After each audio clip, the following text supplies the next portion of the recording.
آج کی رات نہ خوابوں میں گزرنے پائے، آج کی رات ہے رو رو کے دعا کرنے کی۔ پیارے دوستو، السلام علیکم ورحمۃ اللہ تعالی وبرکاتہ۔ آج ہم آپ کو ایک بہت ہی مبارک رات، رحمت اور مغفرت والی رات، جس رات کو پوری دنیا شب برات کے نام سے جانتی ہے، اسی شب برات کے حوالے سے بہت ساری باتیں بتانے والے ہیں۔ آپ سبھی دوستوں سے گزارش ہے کہ اس ویڈیو کو پورا دیکھیں۔ انشاءاللہ آپ سبھی دوستوں کو شب برات کے بہت سارے فضائل سننے کو ملیں گے۔ پیارے دوستو، اللہ رب العزت قرآن مجید میں ارشاد فرماتا ہے، بسم اللہ الرحمن الرحیم، یا ایہا الذین آمنوا اطیعوا اللہ واطیعوا الرسول۔ سورہ نساء آیت نمبر 59۔ ترجمہ: اے ایمان والو، حکم مانو اللہ کا اور حکم مانو رسول کا۔ پیارے دوستو، ایک دوسرے مقام پر اللہ رب العزت کا حکم ماننے والوں کا فائدہ بیان کرتے ہوئے قرآن مجید میں اللہ رب العزت نے ارشاد فرمایا، بسم اللہ الرحمن الرحیم، ومن یطع اللہ والرسول فاولئک مع الذین انعم اللہ علیہم من النبیین والصدیقین والشہداء والصالحین وحسن اولئک رفیقا۔ سورہ نساء آیت نمبر 69۔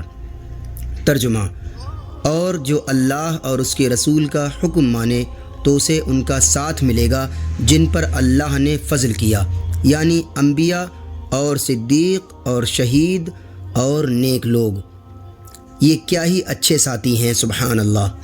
معلوم ہوا کہ اللہ اور اس کے رسول کی اطاعت ہر مسلمان پر واجب اور ضروری ہے، اور جو اللہ کا حکم بجا لانے میں کامیاب ہو گیا تو اسے جنت میں انبیاء علیہم السلام اور صدیقین رضی اللہ عنہم اور شہداء اور نیک لوگوں کا پڑوس نصیب ہوگا۔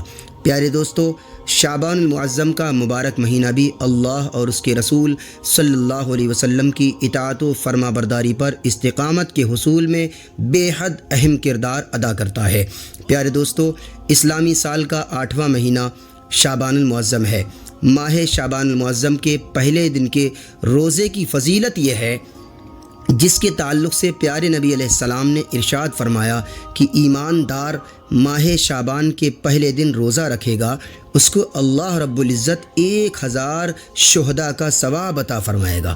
پیارے نبی علیہ السلام ارشاد فرماتے ہیں کہ جس شخص نے ماہ شعبان میں 3 روزے رکھے تو اس شخص کو ایک منادی آواز دیتا ہے، اے شخص، اے خدا کے دوست، تجھ پر سلام ہے، میں تجھے خوشخبری دیتا ہوں کہ تیرا ٹھکانہ جنت ہے اور تیرے تمام گناہ بخش دیے گئے ہیں، اور اللہ رب العزت نے تجھے درختوں کے ہر پتے کے بدلے میں 50 نیکیاں عطا فرمائی ہیں، اور ہر دانے کے بدلے میں جو زمین میں اگتا ہے 1 دن کی عبادت کا ثواب دیا ہے، اور ہر روزے کے بدلے میں 1000 نیکیاں دی ہیں۔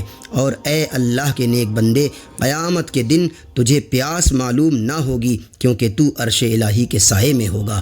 پیارے دوستو، تاریخ میں لکھا ہے کہ ایک مرتبہ حضرت عیسیٰ علیہ السلام کا ایک پہاڑ سے گزر ہوا تو اس پہاڑ پر حضرت عیسیٰ علیہ السلام کو ایک سفید گنبد نظر آیا۔ تو حضرت عیسیٰ علیہ السلام نے اس گنبد کو خوب غور سے دیکھا تو آپ بہت حیران ہوئے۔ حضرت عیسیٰ علیہ السلام کی حیرانی دیکھ کر اللہ رب العزت نے حضرت عیسیٰ علیہ السلام پر وحی نازل فرمائی، یعنی رب کا حکم ہوا، اے عیسیٰ روح اللہ، اگر تم اس گنبد کے راز کو جاننا چاہتے ہو تو ہم اسے کھول دیتے ہیں۔ حضرت عیسیٰ علیہ السلام نے کہا، اے میرے اللہ، واقعی میں اس گنبد کے راز کو جاننا چاہتا ہوں۔ تو فوراً اس گنبد سے ایک دروازہ کھلا اور اس دروازے سے ایک نورانی چہرے والے بزرگ ہرے رنگ کا عصا ہاتھ میں لے کر باہر نکلے، اور پھر حضرت عیسیٰ علیہ السلام نے دیکھا کہ وہاں ایک انگوروں کی بیل بھی ہے، اور اس بیل پر بہت سارے انگور لگے ہوئے ہیں، اور وہاں پر ایک پانی کا چشمہ بھی ہے، اس میں پانی بہہ رہا ہے۔ یہ ساری باتیں دیکھ کر حضرت عیسیٰ علیہ السلام نے اس نورانی چہرے والے بزرگ سے پوچھا، اے بزرگ، آپ یہاں پر کتنے دنوں سے عبادت کر رہے ہیں؟ تو انہوں نے کہا کہ یا نبی اللہ، میں یہاں 400 سال سے عبادت کر رہا ہوں۔ سبحان اللہ۔ پیارے دوستو، بزرگ کی یہ بات سن کر حضرت عیسیٰ علیہ السلام کی حیرانی اور بڑھ گئی۔ تو حضرت عیسیٰ علیہ السلام نے بزرگ سے پوچھا، اے عابد، اے میرے رب کی 400 سال سے عبادت کرنے والے خدا کے نیک بندے، آپ یہاں پر کھاتے کیا ہیں؟ تو انہوں نے جواب دیا، اے عیسیٰ روح اللہ، جب مجھے بھوک لگتی ہے تو میں ان انگوروں میں سے کچھ انگور کھا لیتا ہوں، اور جب مجھے پیاس لگتی ہے تو اسی چشمے سے پانی پی لیتا ہوں۔ پیارے دوستو، اس بزرگ سے اتنا سب کچھ سننے کے بعد حضرت عیسیٰ علیہ السلام نے اللہ رب العزت کی بارگاہ میں عرض کیا، اے میرے اللہ، مجھے ایسا لگتا ہے کہ تیرے نزدیک اس سے زیادہ افضل اور کوئی شخص ہو ہی نہیں سکتا۔ لیکن پیارے دوستو، حضرت عیسیٰ علیہ السلام کے ان الفاظوں کو سننے کے بعد اللہ رب العزت نے ارشاد فرمایا، اے عیسیٰ روح اللہ، سنو، امت محمدیہ میں یعنی میرے محبوب کی امت میں، یعنی حضور محمد الرسول اللہ صلی اللہ علیہ وسلم کی امت میں، آدھے شعبان کی رات یعنی شب برت میں جو بھی میرا بندہ، میرے محبوب کا امتی، صرف 2 رکعت نماز نفل ادا کرے گا تو وہ میرے نزدیک اس 400 سال سے عبادت کرنے والے شخص سے بھی زیادہ افضل ہوگا۔ سبحان اللہ۔ پیارے دوستو، امت محمدیہ صلی اللہ علیہ وسلم کی یہ شان دیکھ کر حضرت عیسیٰ علیہ السلام بھی تمنا کرنے لگے، کاش میں بھی حضور محمد الرسول اللہ صلی اللہ علیہ وسلم کا امتی ہوتا۔ سبحان اللہ، سبحان اللہ۔ پیارے دوستو، یہ شان ہے اس مبارک رات میں عبادت کرنے والے شخص کی کہ اس کا مقام دیکھ کر حضرت عیسیٰ علیہ السلام بھی تمنا کرنے لگے، کاش میں بھی حضور محمد الرسول اللہ صلی اللہ علیہ وسلم کا امتی ہوتا۔ پیارے دوستو، نبی علیہ السلام نے ارشاد فرمایا ہے کہ اے میرے امتیوں، شب برت میں عبادت کرو، کیونکہ اس رات میں عبادت کرنے کی بہت بڑی فضیلت ہے۔ اس لیے اے میری امت کے لوگوں، اگر تمہیں قسمت سے یہ رات نصیب ہو جائے تو اس رات میں جاگ کر عبادت کرو، اور دن میں یعنی 15 شعبان کو روزہ رکھو۔ پیارے دوستو، ایک روایت میں ہے کہ شب برت میں جو بندہ 2 رکعت نماز نفل اس طرح ادا کرے کہ ہر رکعت میں سورہ فاتحہ یعنی الحمد شریف کے بعد 1 بار آیت الکرسی اور سورہ اخلاص یعنی قل هو اللہ احد 15 بار پڑھے تو اللہ رب العزت اس کو جنت میں ایک محل عطا فرمائے گا۔ سبحان اللہ۔ ایک روایت میں ہے کہ پیارے نبی علیہ السلام نے ارشاد فرمایا کہ جو بھی میرا امتی شب برت میں یعنی شعبان کی 15ویں رات میں 10 رکعت نماز نفل اس طرح پڑھے کہ ہر رکعت میں سورہ فاتحہ یعنی الحمد شریف کے بعد سورہ اخلاص یعنی قل هو اللہ احد 11 بار پڑھے تو اللہ رب العزت اس کے گناہ معاف فرما دے گا اور اس کی عمر میں برکت عطا فرما دے گا۔ سبحان اللہ۔ پیارے دوستو، اب میں آپ سبھی دوستوں کے سامنے ایک ایسی عظیم الشان نماز کی فضیلت پیش کرنے جا رہا ہوں جس کی فضیلت ایسی ہے کہ جو شخص اس نماز سے محروم رہا وہ واقعی میں محروم ہی رہا۔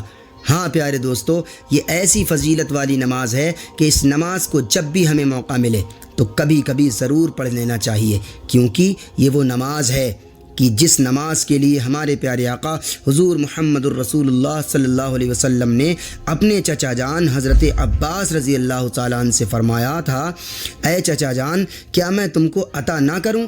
کیا میں تم کو بخشش نہ کروں؟ کیا میں تم کو نہ دوں؟ کیا میں تمہارے ساتھ احسان نہ کروں؟ اے میرے پیارے چچا جان، 10 کام ہیں جو تم کرو گے تو اللہ رب العزت تمہارے اگلے پچھلے پرانے نئے جو بھول کر کیے اور جو جان بوجھ کر کیے، چھوٹے بڑے ظاہر اور پوشیدہ سب گناہ بخش دے گا۔ پیارے دوستو، اس کے بعد پیارے نبی علیہ السلام نے صلاۃ التسبیح کی تلقین فرمائی۔ سبحان اللہ۔ پیارے نبی علیہ السلام نے ارشاد فرمایا کہ اگر ہو سکے تو ہر دن میں 1 بار پڑھو، اور یہ نہ ہو سکے تو ہر جمعہ کو 1 بار پڑھو، اور یہ بھی نہ ہو پائے تو ہر مہینے میں 1 بار پڑھو، اور اگر یہ بھی نہ ہو سکے تو ہر سال میں 1 بار پڑھو، اور یہ بھی نہ ہو سکے تو پوری زندگی میں 1 بار یہ نماز ضرور پڑھو۔ صلاۃ التسبیح ادا کرنے کا طریقہ۔ پیارے دوستو، سب سے پہلے 4 رکعت صلاۃ التسبیح کی نیت کریں اور پھر اللہ اکبر کہتے ہوئے کانوں تک ہاتھ اٹھا کر ناپ کے نیچے ہاتھ باندھ لیں۔ اس کے بعد ثنا یعنی سبحانک اللہم پڑھیں۔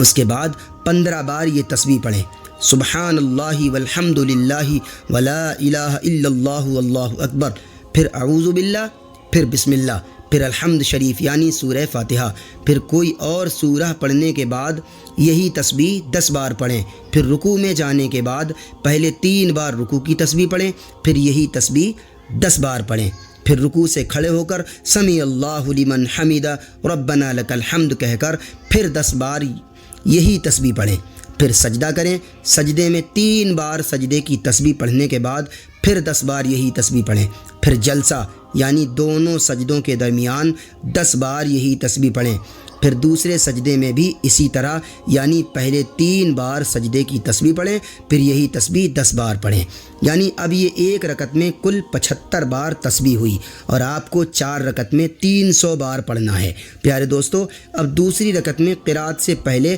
15 بار یہی تسبیح پڑھیں، پھر قرات کے بعد 10 بار یہی تسبیح پڑھیں، اسی طرح پچھلی رکعت کی طرح یہ رکعت بھی پوری کریں اور پھر التحیات اور درود ابراہیمی اور دعا تک پڑھیں اور پھر اسی طرح تیسری اور چوتھی رکعت پوری کرنے کے بعد سلام پھیر دیں۔ پیارے دوستو، شب برات میں قبرستان جانا سنت ہے۔ حضور اکرم صلی اللہ علیہ وسلم کے فعل مبارکہ سے ثابت ہوتا ہے کہ آپ ماہ شعبان کی 15ویں رات میں قبرستان تشریف لے جاتے تھے اور آپ صلی اللہ علیہ وسلم مومنین اور شہداء کے لیے دعائے مغفرت کیا کرتے تھے۔ پیارے دوستو، شب برات میں قبرستان جانا سنت ہے، لیکن عورتوں کو قبرستان جانے کی اجازت نہیں۔ قبروں پر موم بتیاں اور اگربتیاں نہیں جلانا چاہیے۔ ہاں، اگر خوشبو کی اور اجالے کی غرض سے جلا رہے ہیں، یعنی اگر قبر کے پاس قرآن مجید کی تلاوت کرنا چاہتے ہیں اور وہاں اندھیرا ہے تو اجالا کرنے کے لیے قبروں سے الگ جلا سکتے ہیں۔ شب برات کی دعا۔ اے میرے اللہ، تو ہی سب پر احسان کرنے والا ہے اور تجھ پر کوئی احسان نہیں کر سکتا۔ اے بزرگی اور مہربانی کرنے والے اور اے بخشش کا انعام و اکرام عطا کرنے والے، تیرے سوا کوئی معبود نہیں ہے۔ تو ہی گرنے والوں کو تھامنے والا ہے اور بے پناہوں کو پناہ دینے والا اور پریشان حالوں کو سہارا دینے والا ہے۔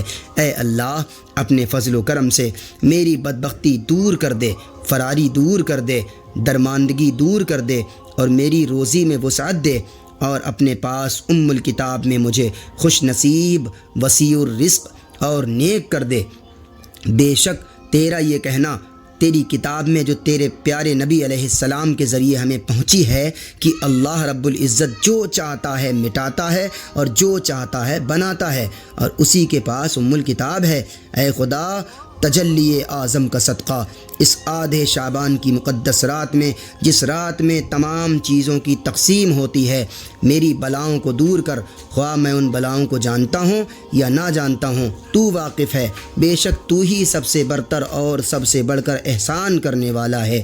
اے میرے اللہ، تیری رحمت ہو تیرے پیارے محبوب صلی اللہ علیہ وسلم پر اور ان کی آل یعنی اولاد پر اور ان کے صحابہ پر بجاہ النبی الامین صلی اللہ علیہ وسلم۔ پیارے دوستو، اگر آپ اس طریقے سے شب برات میں اللہ رب العزت سے دعا مانگو گے تو انشاءاللہ آپ کی دعا اللہ رب العزت کی بارگاہ میں ضرور قبول ہوگی۔ پیارے دوستو، امید کرتا ہوں کہ یہ ویڈیو آپ کو بہت پسند آئی ہوگی۔ یقیناً آپ کو اس ویڈیو سے بہت کچھ سیکھنے کو ملا ہوگا۔ اگر آپ سبھی دوستوں کو یہ ویڈیو پسند آئی ہو اور اگر آپ چاہتے ہیں کہ ہم آپ کے سامنے ایسے ہی دلچسپ واقعات اور صحیح اسلامک اسٹوری پیش کریں تو اس ویڈیو کو لائک، شیئر اور اپنے پیارے پیارے کمنٹس کر کے ہمارے یوٹیوب چینل کو سبسکرائب ضرور کر دیجئے۔ ہم ملتے ہیں آپ سے اگلی ویڈیو میں، تب تک کے لیے اللہ حافظ۔